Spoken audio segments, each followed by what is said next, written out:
Hi everyone, so when I set up my YouTube channel I always plan to do organisation and school related videos as well as my makeup ones. So today I'm going to do about organising your binder or folder, like this is my one, and also how to take notes for school. And you might think that that's quite an easy thing to do, but it can get overlooked, and if you want to get the best results in your exams at the end of the year, you need to have good notes to revise from. And this will hopefully make it much easier. So if you have any other videos you'd like this one will be, then please make a comment on this video, or you can also email me at DearGeekChic@hotmail.co.uk. I'll take requests or comments, questions, whatever you want. And I've also now got Twitter, yay! So you can go check me out on Twitter, and it's just twitter.com/DearGeekChic, and I'll put a link in somewhere here so you can check that out. Okay, so let's get going. Okay. So the first thing I'm going to show you about notes is this is an example of a piece of my geography. So the first thing I would always date my work. You can see in the top here it says 12th of October. And this is just so that if your notes accidentally get out of order, you know exactly where they should go. And also I would always title my work too. So you can see this is World, Cities, Rural, Urban Migration. So this just shows which topic you're on, and so when you're revising, you know, to look back on. And also if you're doing a bit of homework and need help on a question, you know where it is. And this is also just an example of the bullet points that I use, which I'll explain again a little bit. Another thing I would say is to use different colours throughout your work. I'm sure your teachers won't mind, mine certainly don't, and they encourage it actually. So make it much more interesting. When you come back to read through it, you're actually going to want to look at it. So I use a pink pen normally, because that's my favourite colour. I especially use this for definitions, so I would use the pink, for example, this is megacities. I wrote megacities in pink and then the rest of the definition in black. So then it really stands out on the page, and you know that that's something that you really need to learn because it's a key definition. Another thing you can do is to use bullet points, because you don't really want to read through a whole paragraph of text. But if you split it up into bullet points, it's much easier to look at. So I use a variety of things. So here I've got dashes along here. Then you can see down here I've got stars and then normal bullet points down here.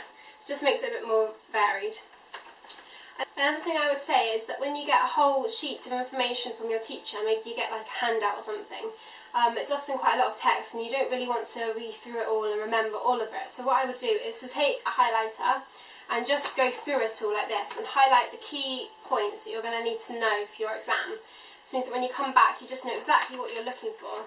It just makes it easier, because I know when you're revising and you've got tons of things to do, you just want to know the key things you need to know to write it down in the exam, and so you get the best mark that you can get. So the way I organise my folder is that I have at the front lots of these clear plastic wallets, and I actually like to put all my work in these. It does get through quite a lot of them, but I find that they often tear, and if it's rainy, just keeps them nicer, and I find it easier to look back on because they look more important as well. If you don't want to use lots of these plastic wallets, then what I would recommend getting are these, they're called hole reinforcers, and basically they're like little stickers that go over the, show you on here. They go over the holes on here, so they stop them tearing. So you don't want all your sheets to come out of your folder once you've got them all beautifully organised. Then I have just random things at the front, like I have squared paper for maths, because that's what I prefer to use. And then for different clubs that I do, I just have sheets that are relevant at the front. So that's that. And then what I do is I'm taking 4 subjects this year. I'm doing English literature, geography, maths and chemistry. So I have a different section here for each of those subjects, but I also have 2 different teachers for each subject, so you need to keep the work separate for that because they work on different topics. But the first thing I always put at the front of each section is you usually get a syllabus from your teacher or an outline of your course. So this is my one for English literature, so it tells me what I need to know for each exam. If you don't have one, I would recommend typing one up or finding one off the internet, because it will really help you to know what everything's relating to. And this gives a split of how much is assessed by coursework and exam. So as you can see here, this is my first topic, and we're studying birdsong. So this is for the first teacher. And so I have my normal notes, these are handout being given. And then I do a lot of essays, so I have all my essays in here. And then this would be my second teacher's work, so this is a poetry on Auden. So I split this with a different divider, so then I know that this is a completely different topic and I know what to work on from here. So these has these essays here. Now, then we go to geography, and geography has a lot more topics, I find. Well, they're smaller topics. What I've actually done is I got a syllabus from my teacher, but what I also did was write out all the topics on a different sheet like this. This one here. And then what I do is when I take out a topic from my folder, because this folder gets packed full of stuff, when I finish that topic and we're moving on to another one, I take out all the work from that section and I put it in another folder I have just for geography.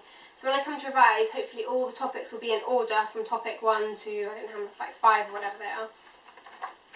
So then you go to the first one, which is global hazards, and it has a syllabus for that section and that teacher. And there's then all my notes for that, which have keywords, sheets that I've been given and are stuck on these sheets.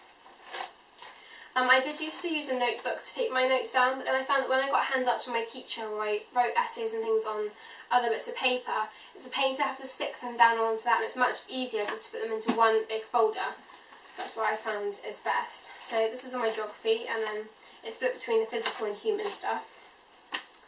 And then move on to chemistry. And again, I've done one for chemistry. This is one I typed up with all my different modules. The titles I gave to the topics match up to the ones that are in my textbook, so I know what I can reference it to. And also I write next to it if I've moved it to the other folder, so I know exactly where my notes are. And then for maths, we do lots of different topics, so I have them all listed on here. And they actually have numbers, so topic 3 is here.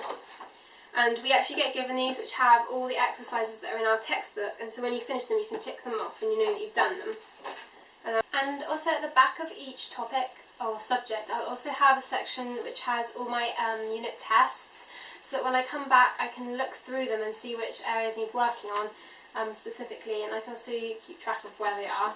In terms of taking my notes, I always use a black pen like this for most of my notes, and this is liquid gel ink, and it's also fast drying, so I tend to smudge my notes quite a bit. For key definitions or anything that needs to stand out, use a pink pen like this. This is just a ballpoint one. Also a highlighter really comes in handy.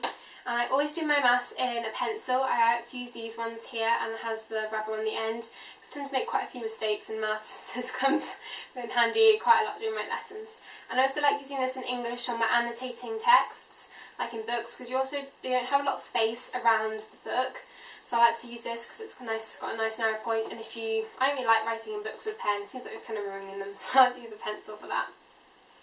So I think that's everything I wanted to say about organising and making notes. You can also have a folder for each subject. I used to have that, but I just found it was a lot to carry around at school. But that works as well. I just tend to take my notes out when I finish the topic and keep them here, and choose this one for every day.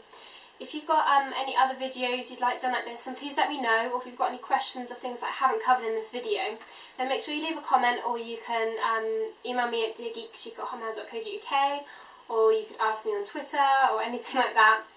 I've got a few more videos sort of planned, but I want to do what you guys want to have, because it's you that's watching my videos.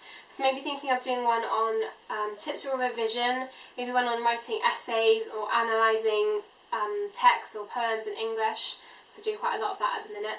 Or maybe one on how to organise your life in general and meeting deadlines and things. I know that a lot of people find that difficult, and I've done a lot of it for the past few years. I think I've kind of got the hang of doing it now. So thank you for watching this video, and I hope it was helpful.